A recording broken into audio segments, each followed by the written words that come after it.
औज़ुबिल्लाहिमिनश्शैतानिर्रजीम बिस्मिल्लाहिर्रहमानिर्रहीम अल्लाहुम्मा सल्ली अला मुहम्मद व आले मुहम्मद। अस्सलाम वालेकुम, मैं हूं सैयद ताहिर शाह बुखारी और आज की इस वीडियो में मैं आपको कोस्ताने नमक में वाक़ 134 साल पुराना तारीखी रेलवे स्टेशन विजिट कराऊंगा, जिसे ब्रिटिश राज के दौरान 1890 में तामीर किया गया। उस ज़माने में यहाँ से सोडा, कोयला, नमक, पत्थर और जिप्सम की तरसील का काम किया जाता था, जो क़याम पाकिस्तान के बाद 1970 तक जारी रहा। फिर ये रेलवे स्टेशन वीरान हो गया और अब ये खंडरात का मंजर पेश कर रहा है। इस रेलवे स्टेशन के बाहर नमक से बनी हुई हैंडीक्राफ्ट का एक खूबसूरत बाजार सजा हुआ है। आए आपको इस रेलवे स्टेशन और बाजार का विजिट कराते हैं और साथ साथ इसकी तारीख भी बताते हैं।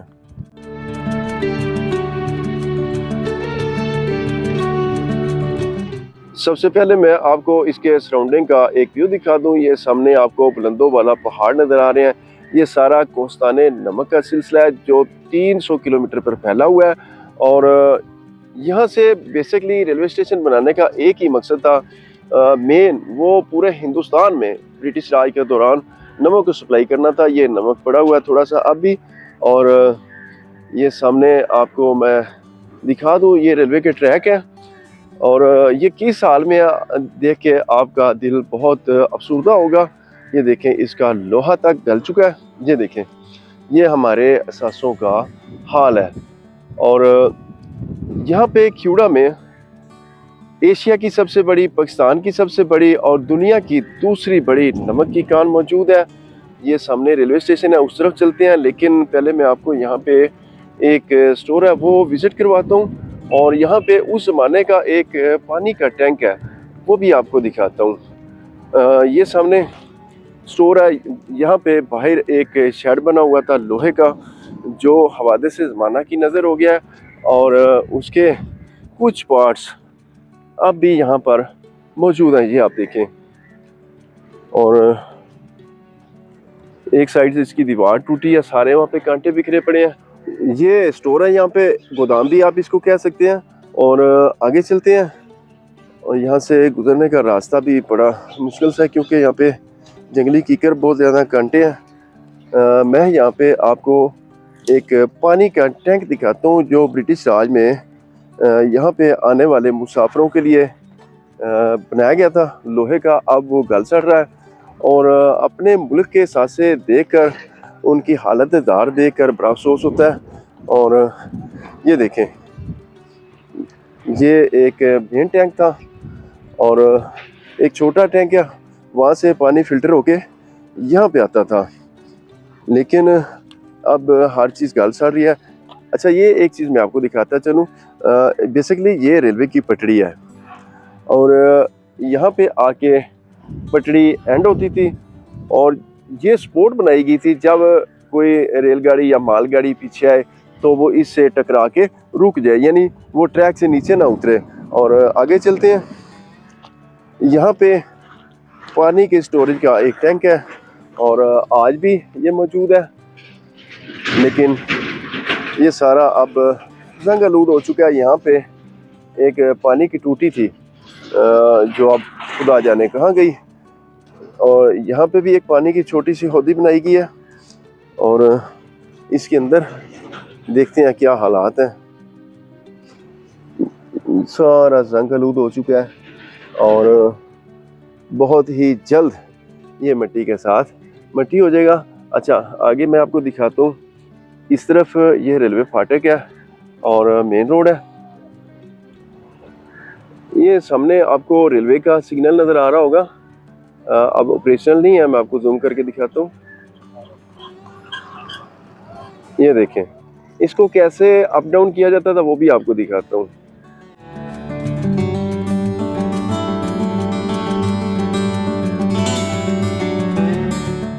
हवा काफ़ी चल पड़ी है तेज़ और ये बाउंड्री वॉल है इस स्टेशन की और ये एक और पानी का टैंक है, लेकिन ये बाद में बनाया गया।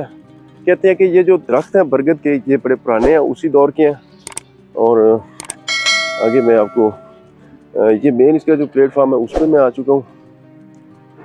यहाँ पे कुछ कमरे हैं वो आपको दिखाता हूँ। अच्छा, ये आप देखें, ये इस रेलवे स्टेशन का एक और गोदाम है और यहाँ पे लोग आते थे टांगे रक्षे और घोड़ों पर सवार होके उस ज़माने में अपने प्यारों को यहाँ पर छोड़ते थे और रिसीव करते थे। ये इसकी मेन एंट्रेंस थी और ये इसका फ्रंट व्यू आप देखें। अच्छा जी, कहते 1970 तक ये ऑपरेशनल था और प्लेटफॉर्म पे साइकिल मोटरसाइकिल चलाना जुर्म है, यानी उस ज़माने में साइकिलें भी थी। अच्छा, मोटरसाइकिल का क्यों लिखा है ये मैं आपको बताता हूँ। ये देखें, यहाँ पे लिखा हुआ है कि वाइस प्रेसिडेंट जनाब अली असरार आगा ने इसकी जो है रेनोवेशन वो 2011 में करवाई थी, इसलिए मोटरसाइकिल का लिखा हुआ है कि मोटरसाइकिल यहाँ पे चलाना अलाउ नहीं है। अच्छा, बाकी जो मालूमात है वो मैंने आपको बता दिया। टिकट घर मर्दाना इस साइड से जो मेल हज़रात आते थे वो टिकट्स लेते थे और इस साइड से ख़वातीन वो टिकट लेती थी। और ये एक जो है ना आप कह सकते हैं कि इंतज़ार गाह है और इसकी छत सारी टूटी पड़ी है और गल सड़ गई है, दीवारें गिरती जा रही हैं। इस साइड से जब रेनोवेशन हुई है तो ये सामने वाली एक दीवार बनाई गई है और इस साइड से मैं अंदर आया हूँ। आए आगे चलते हैं। यहाँ पे एक ब्लैक बोर्ड आपको नज़र आ रहा है, यहाँ पे ट्रेनों की आमद और रवानगी का शेड्यूल होता था और इसके साथ ही मुलिका स्टेशन मास्टर साहब का जो रूम है वो मैं आपको दिखाता हूँ, लेकिन ये अब बंद है। और उस ज़माने की ये लाइटिंग आप देखें कि कैसे बिजली की वायरिंग की जाती थी और कैसे स्विच होते थे, कैसे बोर्ड होते थे। और ये ओपन वायरिंग है, ये अंडरग्राउंड नहीं है, ये आप देखें। और यहाँ पे मैं आपको कुछ दिखाता हूँ। यहाँ पे 2 कांटे आपको नज़र आ रहे होंगे। बेसिकली ये जो उस ज़माने में कोयले का इंजन होता था उसको एक पटड़ी से यानी एक ट्रैक से दूसरे ट्रैक पर डालने के लिए यहाँ से लाइनों का जो रुख है वो चेंज किया जाता था। इनको रेलवे की लैंग्वेज में कांटे कहते हैं। ये उसी ज़माने के हैं। ये बिल्कुल रोड के साथ है और अब आप इसका फ्रंट व्यू देखें। ला इलाहा इल्लल्लाह मुहम्मद रसूलुल्लाह। अच्छा, इसके बिल्कुल सामने स्टेशन मास्टर का रूम मैंने आपको दिखाया। अब मैं आपको जो इंतज़ार गाह है वो दिखाता हूँ अपर क्लास की। और यहाँ पे लिखा हुआ भी है, ये उसी ज़माने के दरवाजे हैं, इतने मजबूत। और इसके अंदर से भी मैं आपको दिखा देता हूँ। ये आप देखें, ये उसी ज़माने की विंडोज़। और अब यहाँ पे कुछ मज़दूर रहते हैं, ये उनका सामान वगैरह पड़ा हुआ है। ये आप देखें तो ये इंतज़ार गाह थी। वेंटिलेशन का बड़ा ज़बरदस्त अरेंज रखा गया, ऊपर पंखा भी लगा हुआ है। ये देखिए, बिल्कुल इस रूम के साथ एक और रूम है, वो भी आपको दिखाते हैं, लेकिन उससे पहले मैं आपको इसकी छत दिखाता हूँ। वही डार्ट स्टाइल की छत और ओपन वायरिंग। यहाँ से सरिये निकले हुए हैं। ब्रिटिश राज में जो लोहा है वो आ चुका था, लोहे के गार्डर सरिये और सारा कुछ। और वेंटिलेशन के लिए बड़ी ज़बरदस्त हर साइड पे विंडोज़। और इस साइड पे वॉशरूम है, लेकिन उसका रास्ता जो है वो इस रूम से होकर जाता है। और ये अब बंद है क्योंकि मज़दूरों के पास चाबियाँ, वो थोड़ी देर पहले यहाँ थे, पता नहीं किधर गायब हो गए हैं। अंदर बड़ा कदीम तरीन पंखा एक लगा हुआ है और ये बिजली का बटन यहाँ पे लगा है। अच्छा, यहाँ पे एक और चीज़ आपको दिखा देता हूँ, इन्फॉर्मेशन अपडेट हो जाएगी आपकी। यहाँ पे एक एरो नस्ब है और ये तकरीबन हर स्टेशन पे होता है। और ये किबला रुख का यहाँ से हमें इशारा दे रहा है कि किबला रुख इस तरफ है। बिल्कुल इसी एरो के साथ यहाँ पे बरगद का एक कदीम तरीन दरख्त मौजूद है और इसकी ठंडी छाँव में आकर मुसाफिर रात को भी बैठते थे। ब्रिटिश राज में मुसाफिरों के लिए ठंडी छाँव का ख़ास एहतमाम किया जाता था। यहाँ पे एक घंटी थी जिसको बजाने से मुसाफिर अलर्ट होते थे कि ट्रेन आ रही है या जा रही है। और यहाँ पे एक बेंच भी इंस्टॉल है और ये जब रेनोवेशन की गई यकीनन उस वक्त इसको लगाया गया। यहाँ पे एक पोल भी है लाइट के लिए, लेकिन इस पे अब लाइट नहीं है। ये बेरी का कदीम तरीन दरख्त। आगे चलते हैं और आपको बताता चलूँ, यहाँ पे एक बहुत बड़ी नमक की कान है जो कि तकरीबन 17 मंजिलों पे मुश्तमिल है। उसकी मैंने एक अलग से वीडियो बनाई हुई है, एंड स्क्रीन पे मैं लगा दूंगा, आप वो देख लें।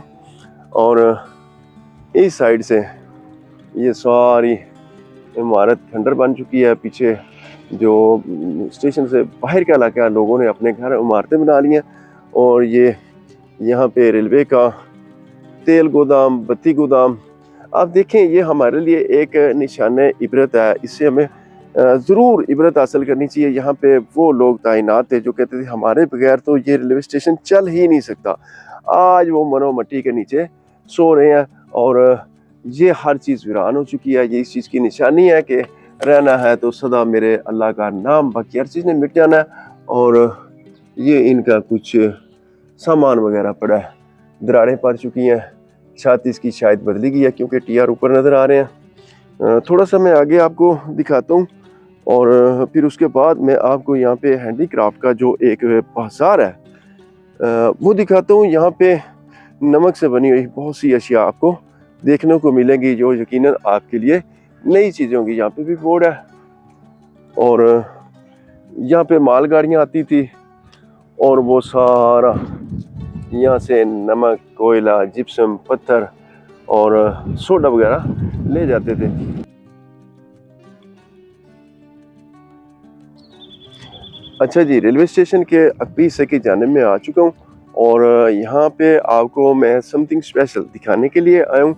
और इस रेलवे पटड़ी के बीच में मैं चल रहा हूँ, इस ट्रैक के बीच में, और ये सीधा जो नमक की माइन है उसमें जा रहा है। और जो मालगाड़ियाँ थी वो इस तरफ जाती थी और यहाँ से नमक लेकर आती थी। और यहाँ पे रेलवे मुलाजमीन के कुछ क्वार्टर्स हैं जो अब सारे वीरान हो चुके हैं, खंडर बन चुके हैं। और फिर इस साइड पे जो मालगाड़ी नमक लेके आती थी माइन के अंदर से, वो इस साइड पे आती थी और फिर आके इस मेन पटड़ियों से कांटे चेंज करके उनको पूरे हिंदुस्तान में ब्रिटिश राज के दौरान, और बल्कि पूरी दुनिया में अगर कहा जाए तो गलत नहीं होगा, नमक को सप्लाई किया जाता था। अब यहाँ पे लोगों की बकरियाँ चल रही हैं और वीरानी है, फूक आलम है। इस साइड पे भी रेलवे मुलाजमीन के कुछ क्वार्टर आज भी मौजूद है, मगर वो भी सारे खंडर बन चुके हैं। घूमकर मैं रेलवे स्टेशन की दूसरी साइड पे आ चुका हूँ और ये सिग्नल मैंने आपको पहले दूर से दिखाया था, अब मैं करीब आ चुका हूँ। इस सिग्नल को अप एंड डाउन करने के लिए यहाँ पे एक ये लीवर लगाया गया और इस लीवर से इसको अप एंड डाउन किया जाता था। और ये आप एक झोंपड़ी देखें, इसमें धूप छाँव उसका भी ख्याल होता था और बारिश में भी जो यहाँ पे ऑपरेटर होता था वो खड़ा होता था। ये भी कदीम तरीन है। इस रेलवे स्टेशन की मशरकी जानिब में आ चुका हूँ और यहाँ पे एक बहुत बड़ा चक्कर है, वो मैं आपको दिखाता हूँ। और इसके ऊपर ये देखें आप, ये बिल्कुल गोल है गुलाई में और इसके ऊपर इंजन चढ़ाया जाता था। उस ज़माने में कोयले वाला इंजन होता था और वो इसके ऊपर खड़ा करते थे और इसके ऊपर खड़ा करके फिर इसको साइडों से घुमाते थे और कुछ लोग मिलके धक्का लगाते थे और इंजन का रुख वो चेंज कर दिया जाता था। मैं आगे आपको दिखाता हूँ थोड़ा सा करीब में जाके। अच्छा, इसके ऊपर अगर इंजन चढ़ाए तो ये ऑटोमेटिकली ना घूमने लग जाए उसके वजन से। ये देखें ना, यहाँ से पटड़ी के जो जोड़ है वो मुनक़ता है, ये देखें।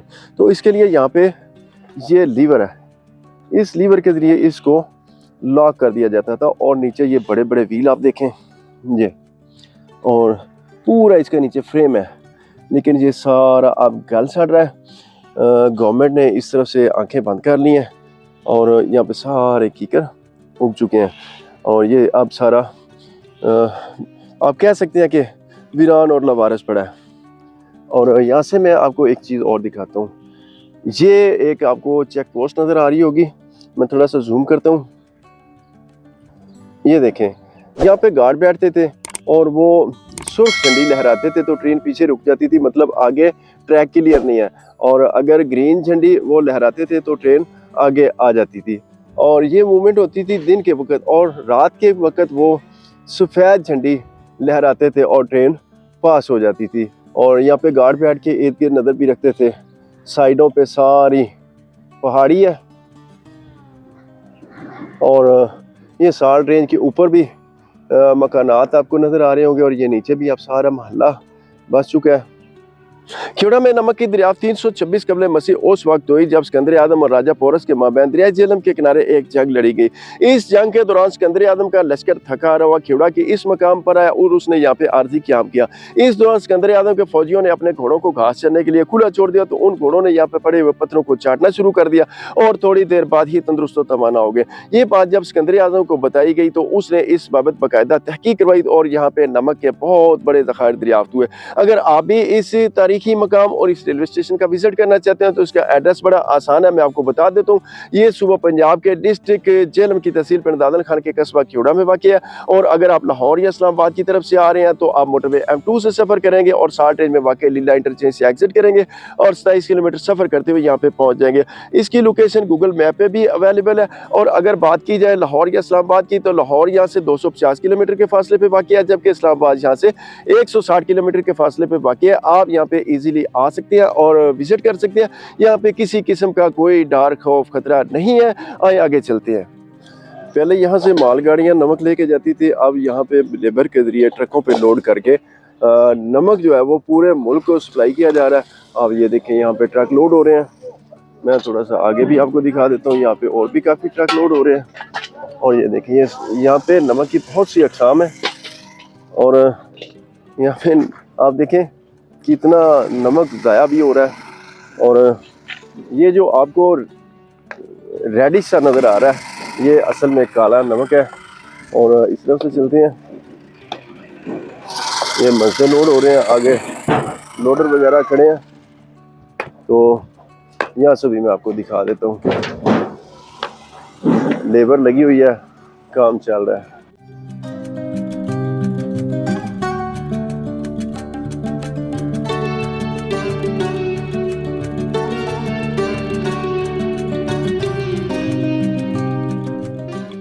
फाइनली मैं बाज़ार में आ चुका हूँ और यहाँ पे नमक से बनी हुई हैंडीक्राफ्ट की बहुत सारी शॉप्स हैं और ये सारे शो पीस यहाँ पे पड़े हैं जो नमक से तैयार किए गए हैं। और इस तरफ भी मैं आपको दिखा देता हूँ। अस्सलाम वालेकुम। अच्छा, ये मैं शॉप के अंदर आ चुका हूँ और इनमें लाइटिंग भी लगाई गई है, ये देखें आप। और जो सांस के मरीज़ होते हैं दमा के, वो ये सारे शो पीस ले जाते हैं और अपने घर में साइड टेबल्स पे रखते हैं। उसका फ़ायदा ये होता है कि उनका जो सांस का प्रॉब्लम होता है वो ठीक हो जाता है। और इस माइन के अंदर भी एक हॉस्पिटल है जहाँ पे दमा के मरीज़ों का इलाज किया जाता है। अगर आप वो वीडियो देखना चाहें मेरी तो मैं एंड स्क्रीन पे लगा दूंगा, आप देख सकते हैं। ये देखिए यहाँ पर एक और शॉप है, उसके अंदर मैं आपको लेके चलता हूँ और देखते हैं, उसके ऑनर से बात करते हैं। अस्सलाम वालेकुम। वालेकुम सलाम सर, कैसे हैं भाईजान? Sir welcome to lamp shops. अच्छा, मेरे कुछ व्यूअर को बताएं कि आपके पास क्या क्या चीज़ें हैं और इनकी जो कीमतें हैं वो आप बताएं मुझे। सर ये सबसे पहले तो हमारे पास ये नाम की स्पेलिंग ABC के A to Z आपको मिल जाएंगे। ओके। ये आपको हम होलसेल में लगा के देंगे 20 रुपए का। अगर आप इस तरह के सोल्ट लेंस लेते हैं, ये इस तरह का सोल्ट लेते हैं, पिंक सोल्ट, ये बड़ा पैकेट आपको 50 रुपीज का मिल जाएगा। सही। अगर आप ब्लैक सोल्ट लेते हैं तो इस तरह का पैकेट आपको 50 रुपीज का मिल जाएगा। सही। और इसका सोल्ट का ये भी आपको एक एडवांटेज है कि जिसको बीपी वगैरह का घर में प्रॉब्लम हो, ये उनके लिए अच्छा होता है। इसमें सोडियम 30% होता है, बीपी हाई नहीं होता है। सही। और सेकंडली फिर इसमें अगर आप इस तरह से चले जाएं, ये छोटे लैंप्स हैं हमारे पास, ये आपको 150 की रेंज में मिल जाएंगे लाइट के साथ। सही। बल्ब लगा के लाइट्स वाले लैंप ये आगे डिस्प्ले में लगे हुए हैं। सही। बाकी इस तरह के लैंप से जिनको डस्ट एलर्जी का प्रॉब्लम हो, दमे का, सांस का, ये उनके लिए यूज होते हैं। इसमें आप लाइट जला के रखें, इसके जो फ्यूम से बेनिफिशियल होते हैं सांस के मरीज के। सही। ये दमे के मरीज जो से हमारे से यहाँ से लेकर जाते हैं। सही। बाकी अगर आप बड़े लैंपों में चूज करेंगे, ज्यादा से ज्यादा इसकी जो सी रेंज होती है 800 से 1000 तक की होती है। अच्छा। आपको अच्छे से अच्छे यहाँ पे हम लैंप प्रोवाइड कर सकते हैं। सही। और दूसरी हमारी दुकान का आपको ये भी एक एडवांटेज होगा, अगर घर में किसी को होम डिलीवरी चाहिए तो हम आपको होम डिलीवरी की फैसिलिटी भी प्रोवाइड कर सकते हैं। सही। और उसमें अगर हमारा व्हाट्सएप नंबर वगैरह कुछ इस तरह की चीजें हमारे पास, अगर वो लेना चाहे तो वो भी हम आपको प्रोवाइड कर सकते हैं। सही, बता दें नंबर अपना। 0324 45 65 303 ये हमारा व्हाट्सएप नंबर है। आपको कोई भी चीज एनीवेयर पाकिस्तान में कहीं भी कुछ चाहिए तो हम आपको होम डिलीवरी करवा सकते हैं। ये फैसिलिटी हमारे पास है। Thank you. ये एक और शॉप मैं आपको विज़िट करवाता हूँ। यहाँ पे मुख्तलिफ़ क्वालिटी का नमक पड़ा हुआ है और ये कुछ शो पीस है, ये देखें बहुत ही खूबसूरत। और ये देखें आप, इसके अलावा ये एक और शो पीस है बड़ा ही प्यारा, मुझे ये बड़े इंटीक लगे हैं तो मैंने कहा आपको लाजमी दिखा दूं। वैसे ये चूड़ा में मुझे और कहीं देखने को नहीं मिले। ये देखें, अंदर चलते हैं, अंदर से आपको शॉप विजिट कराते हैं। और ये एक गिफ्ट शॉप है, यहाँ पे आपको मुख्तलिफ आर्टिकल वो मिलेंगे। इसके अलावा यहाँ पे नमक की जो प्रोडक्ट है वो भी मैंने आपको दिखाई हैं और भी दिखा देता हूँ आपको। ये देखें बहुत ज़बरदस्त यहाँ पे वैरायटी पड़ी है। जो लोग यहाँ पे आते हैं वो अपने प्यारों के लिए गिफ्ट खरीदते हैं। पंजाब की सकाफत और पहचान हुक्का वो भी यहाँ पे पड़ा हुआ है। ये देखें, ये मिट्टी के बर्तन,